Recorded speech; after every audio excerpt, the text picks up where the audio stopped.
disputed human Happy to stock. have on a guy. It's weird to talk to him because I'm used to just hearing his voice with a series of photographs, etc., or maybe text.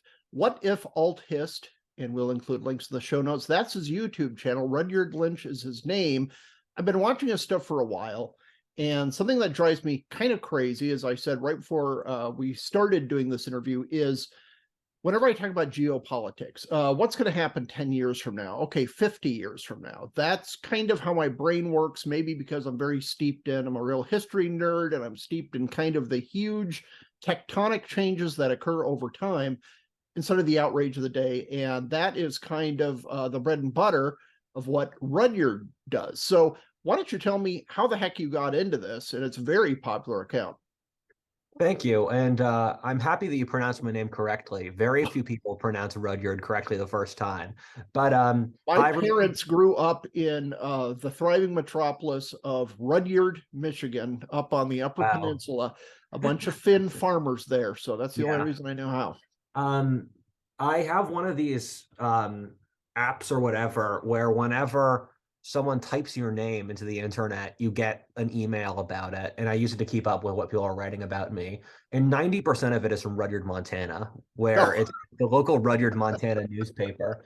Fun fact, Rudyard, Montana is the only part of the US where if you go to the other side of the world, it's above land. Like if you dug a hole straight, Rudyard, Montana would end up in Mauritius. The rest of the US is in the Indian Ocean somewhere. But back away from that digression, I'm 21 years old. I'm from the area outside Philadelphia, and I started doing WhatIfAltHist when I was 13, largely out of boredom. And I was part of the first 7 years of WhatIfAltHist. I did a thing called alternate history. Like, what if the South won the Civil War? What if the Nazis won World War II? And at that age, I was part of that whole world. I just didn't think a lot of it was that good. And I thought I'd give my own shot. And did that for the longest time. And after 6 years, I only had 500 subscribers. And then I kept grinding, and I got to, by the time I dropped that out, by the time I was in high school, I had end of high school, I had 60,000 subscribers. And then I became a digital nomad, hiked a part of the Appalachian Trail, did some travel. And then I got stuck at home during COVID. And then during COVID, I thought, I knew the economy wasn't going in a good direction, so I wanted to make my own path. So I really grinded on WhatIfAltHist. I did it a lot, and then I dropped out of college after a semester to do WhatIfAltHist full time. And I switched from doing alternate history to doing the stuff we talk about now, like politics, history, civilizations, philosophy. And that's when the channel's really grown. And I feel really blessed that we have 500,000 followers now and 2 million viewers a month. Yeah, it's fantastic. And I'll see people share them. I waste way too much of my life on Twitter, but people will share your videos there. And YouTube started recommending it to me, probably because I'm a big Peter Zeihan fan. Yeah. And I'm sure that somehow the algorithm recommended one of your videos quite a while ago. But what I like about it too is people get so carried away with the outrage of the day. I call it the outrage industrial complex. Oh my gosh, can you believe what that person said? Did you see what she's wearing? It's that level of stuff. And if someone is a really, really far-sighted thinker, they'll think to what's going to happen next month. And that's about it. Maybe to the next election in rare cases. But when you read a lot of history, you feel like you're screaming at the society, oh my gosh, you got to take care of that debt. Oh my gosh, you got to watch this border. And nobody's paying attention. It's like, well, of course they aren't paying attention. They're worried about what that politician said and what the queen was wearing that day instead of these huge issues that could, and in those cases did, just destroy their empire. I've talked about decadence a lot on my show, and we live in what's clearly decadence, where decadence is what happens when your society's turned inward on what are effectively popularity contests rather than actual external threats. Because you remove all the threats, then everyone is only trying to basically get laid. And they do that through popularity contests because there's no external threats. And this happened to the Greeks and the Romans. It happened with the Chinese, the Indians, every major civilization. And some of the best earlier examples is when the barbarians invaded India and China 1,000 years ago, the local Indians, both the Indians and Chinese outnumbered their attackers 100 to 1 in their total populations. But the Chinese refused to improve their military, and they wrote poetry at how much they wanted to defeat the barbarians. The Indians refused to take the attacker's tactics and instead built temples to make the gods please them. And this is a weird tangent, but I like heavy metal a lot. And there are two metal lyrics that speak to that. The first goes, all the worries you have now are like mist on the mountain. And that's the case with what you're talking about. Trump makes a tweet. There's some outrage about Starbucks having some images on some Christmas stuff on their cup. Those worries in the future are like mist on the mountain. They'll blow away. And the other one is to know the truth, expect to get kicked in the face. And that's also, if you really want to know the truth, you'll get kicked in the face so many times because there are things you don't want to see. Right. Yeah, absolutely. There's lots of stuff, and that goes from my personal life to bigger things. It would be far easier, and I know many writers, get along with them. They're very talented. They're good, but whatever age they were, say between 18 to 28, that's what they're stuck in. And, it might be, well, all Reagan had to do was cut government. Okay, well, that was good for that time. Or all George W. Bush or Jack Kemp or Trump. It's all, well, this is what I was kind of politically formed in, this kind of mentality. And so let's just keep doing that. It's like the world is radically different. Reagan was there, and I was a big fan, but Cold War is completely different world going on right now. And you better prepare for it, and also be willing to take the hit. Have a little humility so you can take these hits that truth is delivering 24/7, because we don't know crap, and we better understand that going in. Yeah, that's such a good point. And I think most art now is crap. Like, I don't like fine art, Netflix, whatever you want to say, but a lot of like quote unquote literature is just saying how you hate your dad and how you hate that you have to live life. And I'm like, Right. great, you're 35, you just realized life sucks. Yeah, Like, yeah. brilliant. And I agree with you, where I talk to a lot of boomers, and the boomers will always reference the current political situation according to the 60s. And I was born in 2001, and I just think, how could you possibly think there are some similarities? We're both polarized, but the idea that you are using a Jim Crow analysis for modern race is insane. The idea that you think that and I talk about this a lot in the show, people will only use they'll use an analysis from the 60s today. And what I reference the modern world against is the fall of the Roman Republic, the 1600s. And people are incapable of using a frame of reference to understand the world from before World War I, even before World War II, most cases. Right, right. And you also, when you're speaking up on these issues, I'm sure you've gotten a lot of pushback as well. Get ready for people to rag on you. Oh, you're so old fashioned. The one I always hear, since I have to talk about current politics a lot, is you just want to go back to the 50s, to which I say, well, if we're talking the 1050s, yes.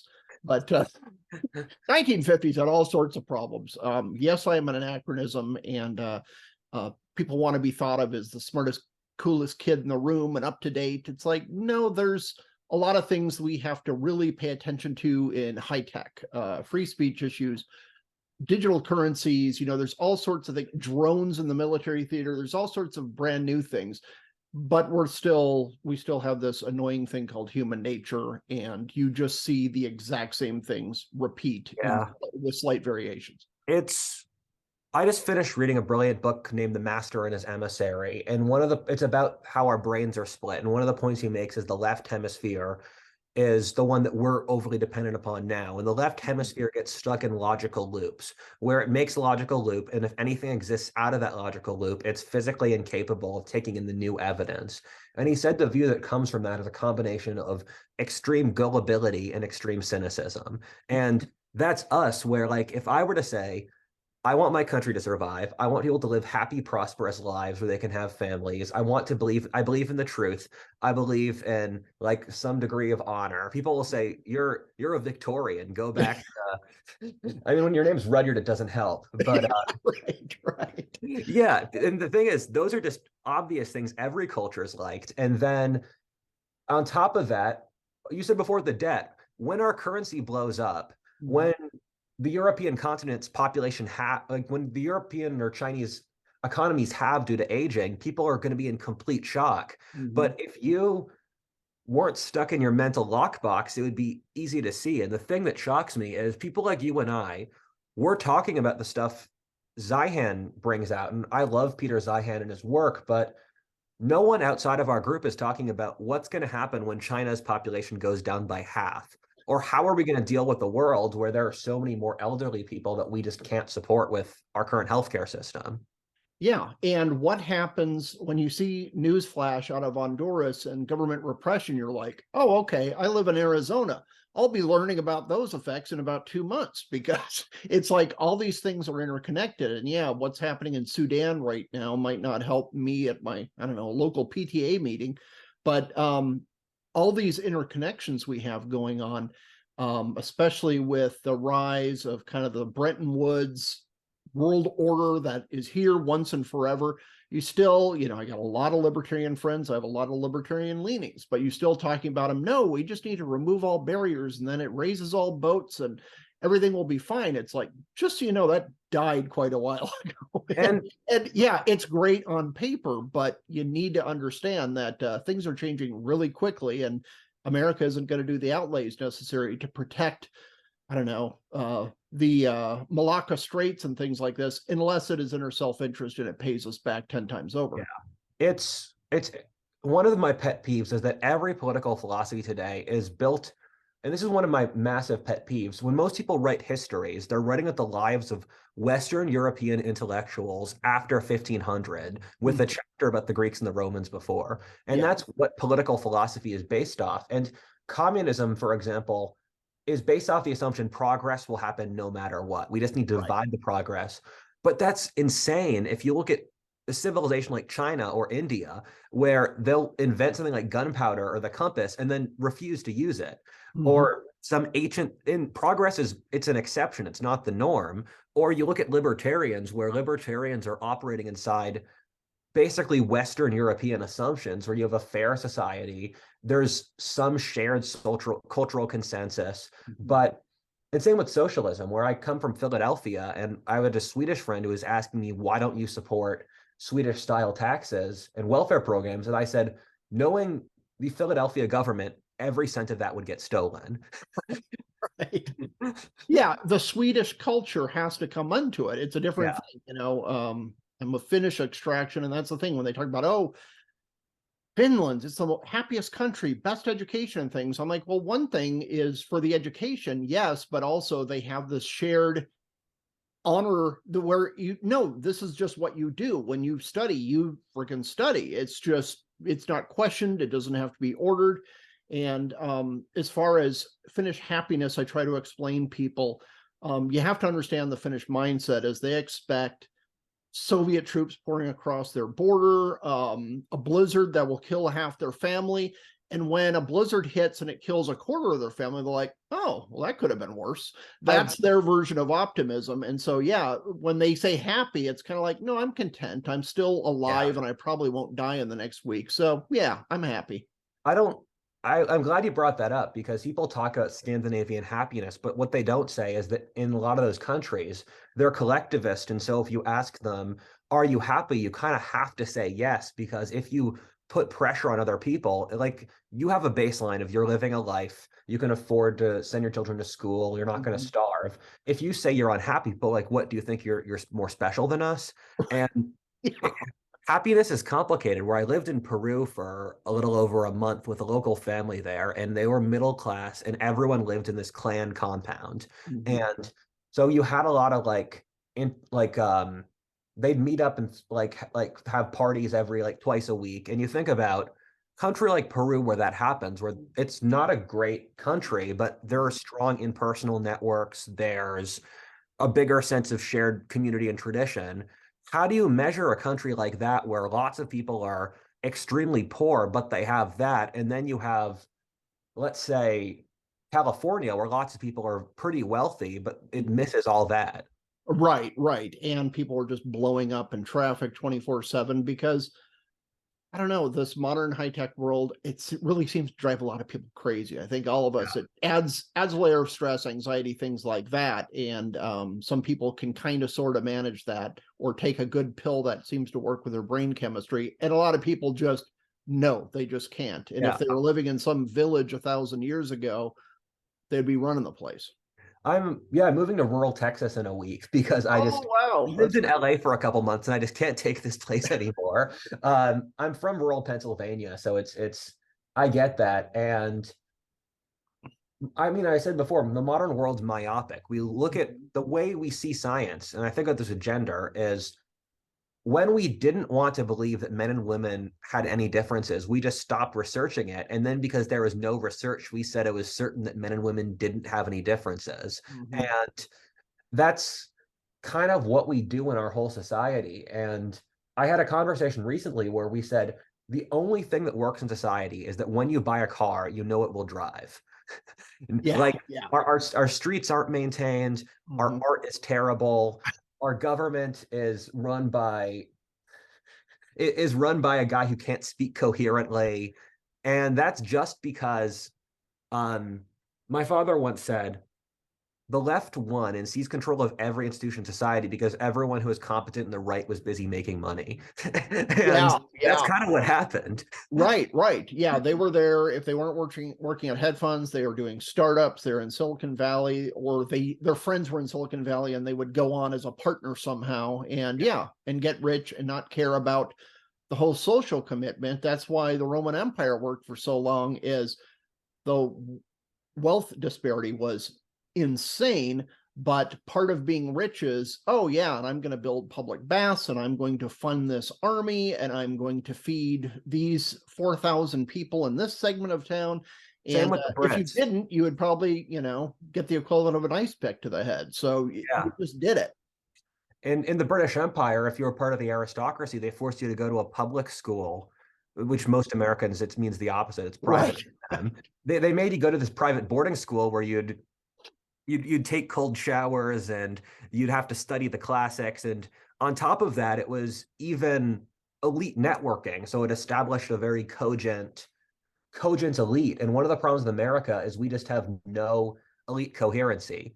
Yeah. Yeah. We don't no shared values. No one knows each other. Mhm. Yeah. Yeah, and then you will have these minor networks who are so siloed away from the real world. You've probably seen this as well. I'm sure you talked to a lot of smart, well-educated people. And I can say, and granted, if somebody graduated Harvard and they ended up in the Phoenix area, they're probably not the top quintile of their class, perhaps. They'd be making a bunch of money.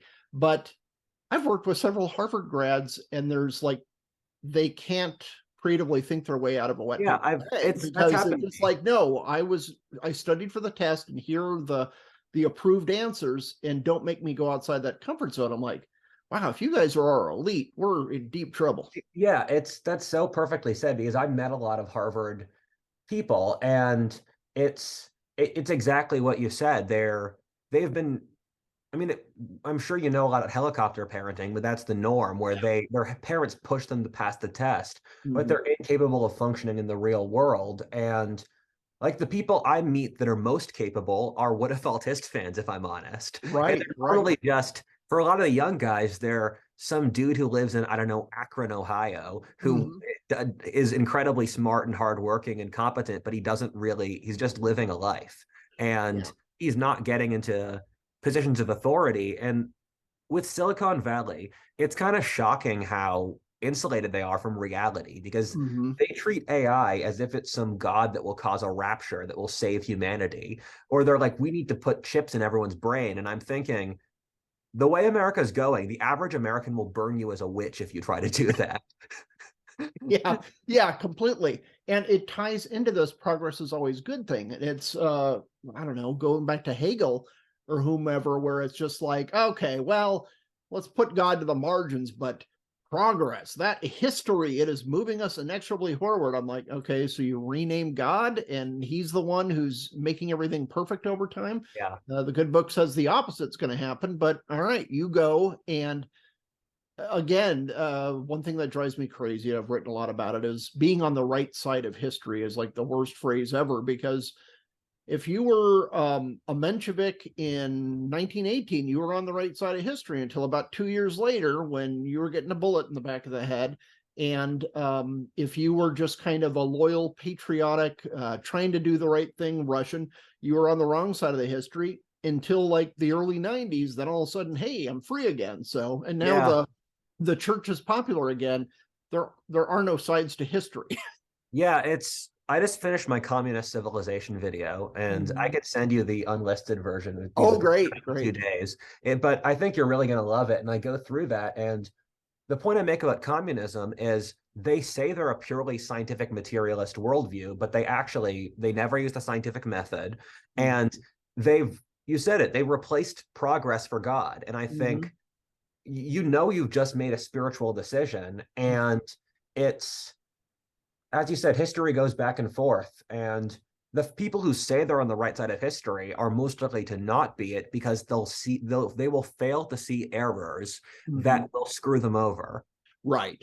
Yeah, completely. And if you look at the whole Soviet system, the more you read about it, you had the Russian Orthodox Church, and I'm Orthodox, not Russian, but what's your ethnicity? You said you're part Finnish, you part Russian or something else? Oh yeah, I'm like 50% Finnish, and the rest is just German, German, Scottish, French, I think. Okay. For the rest. But it's kind of interesting because what did the communists do? They replaced the icons because they had new icons. You have Lenin, you have Stalin. Oh my gosh. Trinity. Yeah. Marx, Lenin, and Stalin. Yeah. Though that's the Holy Trinity. And oh my gosh, Lenin's body is incorrupt. You can look at it in the state because they had the whole tradition of Orthodox incorrupt relics and the like. So it's like, how do you, and Lenin looks exactly like a cartoon version of the devil. So it's like not even trying to hide the fact that they're doing this. I mean, if you look at the modern left, they literally use demonic imagery. It's but the greatest philosophic breakthrough that we have to make now is no one's actually come to terms with the failure of communism. It killed more people than every other religion and ideology combined in history. And then we're like, okay, we don't even acknowledge it. And our age needs to come through the breakthrough that there is the inherent failure of communism, and that is relating to the idea of you can have equality of outcomes, because people are not inherently, they're not as equally hardworking, intelligent, kind as each other. And we've never come to that conclusion that equality of outcomes never going to happen. But also, it's a rejection of Darwinism. And this is the thing that shocks me, where you'll have people who say they're scientific and they'll say they care at the science. But if you follow the logical trajectories that Darwinism posits, you cannot view the world in the way that the current ruling class does, because the idea we have is currently the opposite of survival of the fittest, because we pick everyone who's lost, we glorify them as perfect, and anyone who wins is automatically a total is evil. Right. I'm trying to restrain a regression for the next 3 hours on Rene Girard, but yeah, I love Girard. Yeah, but it's like the celebration of the victim. It's kind of, you have that in various faith traditions, of course, Christianity, but now it's like, oh no, victimhood itself, that is the good. Yeah, and, you can't run a society that way. The thing I love about my favorite quote by Girard is that evil puts on the outward trappings of good, while in its action being the exact opposite. Yeah. And if you look at communism puts on, it's a philosophy inherently derived from Christianity. And you can see that in its emphasis on equality, good and evil, apocalypse, having a prophet. And so it puts on this clothing of being Christians, but better. We do Christianity better, but in their inner character, they're actually saying, yeah, let's kill the rich and install an autocratic state. Right. Completely. Yeah. They got to clothe it in a lot of happy talk to get that right. And I think another thing too, especially because I come from a conservative background, right, for a conservative site, is shedding the concept of man being homo economicus, that we are all members of the economy, and if it helps the bottom line, it's good. As far as equity goes, you can't do that by salary, because I know people who are gleefully working 70 hours a week so they can make money because I really want to build a cabin, buy a sailboat, whatever it might be. And I'm like, I'd rather not do that stuff and sleep in on Saturday. It's just like, Yeah. that's just me. And it's like, I would consider my life happier and calmer than theirs, but on an equity chart, maybe they're making 10,000 more than me, so I'm the loser in this. I'm like, no, we're both doing what we want to do, and that's fine. One of the interesting points here is it all turns back on itself, where, for example, the modern feminist movement actively degrades women modern feminist movement hates femininity, where if you use the homo economist, whatever, however, homo economist, you're basically saying any contribution women have to society is unnecessary, where before World War II, the economic contributions men and women made were equal because we spend so much on restaurants, childcare, all that stuff today. And what you're doing with that is taking a very small amount of life. And then you get a situation where no one has a social life. There's no community. The kids have 6 different mental illnesses. And you're, again, it's like the modern world is a train running that's trying to constantly go faster right as it runs out of coal. Yeah. And everybody on board is like, no, we got this. It's going great. Don't pay attention to the debt chart right now. This is going great and nothing can go wrong because we're smart. And it kind of comes back to humility as well. Just, I know that I'm wrong about some things, but I just don't know what those things are. So I'm very cognizant of that, and read people I normally don't agree with, and have people beat up any brilliant idea I've come up with, because it's like, oh, I'm missing all sorts of stuff, and I'd rather not find out when it all comes collapsing down. Yeah, and the interesting thing is conservatives can think like left-wingers cannot think like conservatives, where when I went to a very progressive high school and I made a kind of game, I went through a sophist phase where I'd write social justice essays using the perfect language to argue a point that was actively against what they were trying to argue. And the thing is, if you use the right language, you could get any point across because they can't think about what they're thinking about. And and so if you ask a left-winger or a woke person to explain how a conservative thinks, they are just physically incapable of it. It's what McGilchrist said with the left and the right brain. And conservatives view progressives as delusional. Progressives view conservatives as evil. Yeah. And so not only is their policy choices, not only are those evil, they must be just evil people. So why do they want school choice? Oh, well, they hate Black people. Well, according to this poll, it actually helps Black students achieve more. Yeah, that's what they're saying. Who funded that study? And then you're just like, okay. Yeah, we're getting anywhere. It's remarkable where Marxist-derived ideologies use what my friend refers to as magical thinking, where they start with what they want to believe, and they operate off that assumption. And then if you say your idea based off what you want to believe is incorrect, they will shame you. And so they get stuck in an ideological echo chamber, which results in killing 10 million Ukrainians. Yeah. It always ends up in tears and worse. Rudyard, thanks so much for being on. Where can people find your work? We're going to have a bunch of links in the show notes. Just go on to my YouTube show, WhatIfAltHist. I've been running a podcast series called Common Ground, but I'm doing that. And yeah, it's all on my YouTube channel. Fantastic. I will include links. Thanks so much for spending time. I feel like it was a pleasure. For 4 more hours, but thanks for spending half an hour with us. Yeah.